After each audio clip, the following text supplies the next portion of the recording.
ஒரு நாட்டுல ஒரு ராஜா இருந்தார். இந்த ராஜா எங்க போனாலும் ஒரு படைகளோட தான் போவார்.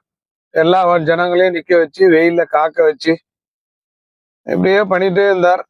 அப்படி போயிட்டே இருக்கும்போது ஒரு வயசான பெரியவர் அந்த ராஜா முன்னாடி குறுக்கால வந்து விழுந்துட்டார். அந்த பெரியவரை அடி அடின்னு அடிக்கிறாங்க. இப்ப ராஜா அந்த பெரியவரை கூப்பிடுறார், என்ன ப்ராப்ளம்? இந்த மாதிரி ராஜா, நீ மக்களை ரொம்ப தொந்தரவு பண்ற. ஒரு ராஜான்றவன் மாறு வேடத்துல போய் மக்களுடைய வாழ்க்கையை தெரிஞ்சுக்கிறவன் தான் ராஜா. நீ எப்ப வந்தாலும் படைகளோடவே வர்ற, படைகளோட தான் போற. இப்போ எனக்கு உடம்பு சரியில்லை, கிட்டத்தட்ட நீ வர்றன்றதுக்காக என்ன 15 மணி நேரம் நிக்க வைக்கிறாங்க அப்படின்னு விளக்கம் கொடுத்தாராம். ஒரு ராஜான்றவன் அடுத்தவனுக்கு உதாரணமா இருக்கணும், எளிமையா இருக்கணும். எளிமைதான் அவனுடைய வலிமை.